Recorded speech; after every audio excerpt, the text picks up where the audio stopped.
আমাদের একটা বাংলাতে প্রবাদ আছে যে বৃক্ষ তোমার নাম কি ফলে পরিচয়। আমরা মানুষকে কি বলি যে এ কোনো দিন ভালো মানুষ হতে পারে না, ও কোনো দিন এটে হতে পারে না, ও এই মানুষ হবে সেই মানুষ হবে। সময় আর পরিস্থিতি মাঝের মধ্যে আমাদের খুব ভালো বুঝিয়ে দেয়। সময় যেমন কারোর জন্য টাইমের ঘড়ি কারোর জন্য দাঁড়ায় না, ওরম পরিস্থিতির মাঝের মধ্যে মানুষকে বুঝিয়ে দেয় কে কেমন, কে কোন মানুষ আর কোন। তুমি যত বড় রাজপ্রাসাদে থাকো, যত বড় বাড়িতে থাকো, ফুটে থাকো, ঘাটে থাকো, যেটাই তুমি বসবাস করো, তুমি সময় খুব একটা দারুণ জিনিস শেখায়।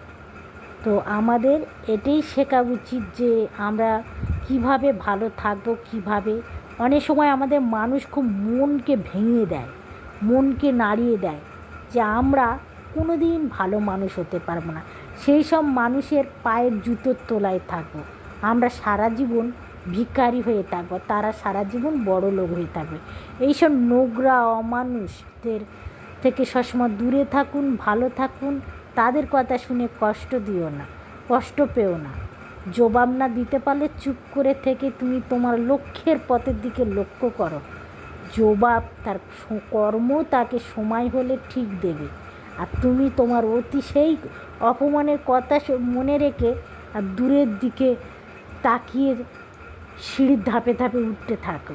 দেখবে একদিন ওই তোমার কর্ম নিয়ে যারা আজে বাজে কথা বলে, গালমন্দ করে, ভাষা কাটে, নোংরা উপহাসি করে, বাজে বাজে কথা বলে, মানুষ ভগবানকেও ছেড়ে কথা বলে না, তা আমরা তো একটা সামান্য মানুষ বলো।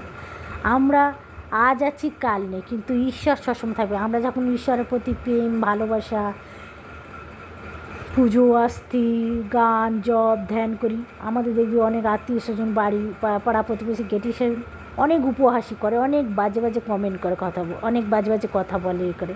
তা তাদের কথা শুনে আমরা তো দুঃখ পাই। তাহলে যারা ভগবানের সম্বন্ধে বলতে পারে তারা মানুষের জন্য তারা তারা তাদের তাদের বংশ পরিচয় দেয়, তারা তাদের বংশ পরিচয় দেয়, তাদের নিজেদের নোংরামোগুলো আমাদের দ্বারা প্রকাশ করে।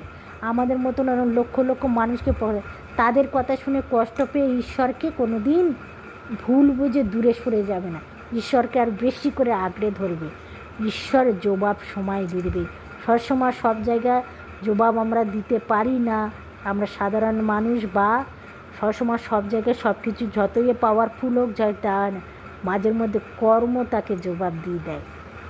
যে অন্যের সন্তানের জন্য সবসময় মৃত্যু কামনা করে, গালমন্দ করে, উপহাসি করে, বাজে কথা বলে, তার ঈশ্বর সময় হলে এমন দেখাবে তোমার কথা হাজার লোককে বলছে, শ লোকে বলছে, আর তাদের কথা তখন লক্ষ লক্ষ কোটি কোটি মানুষ দেখবে,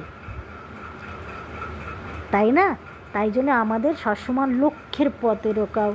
লোকের মন কথা শুনে নিজেকে ভাঙিয়ে পড়ে নিজেদের মোড়ার কথা ভেবে কষ্ট পেলে, দুঃখ পেয়ে নয়, নিজেকে আরও পায়ের তোলা মাটি শক্ত করো, নিজেকে পাওয়ারফুল বানাও।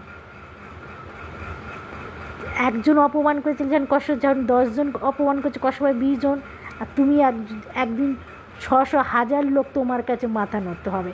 সেইভাবে নিজেকে তৈরি। ভালো থাকবে, সুস্থ থাকবে।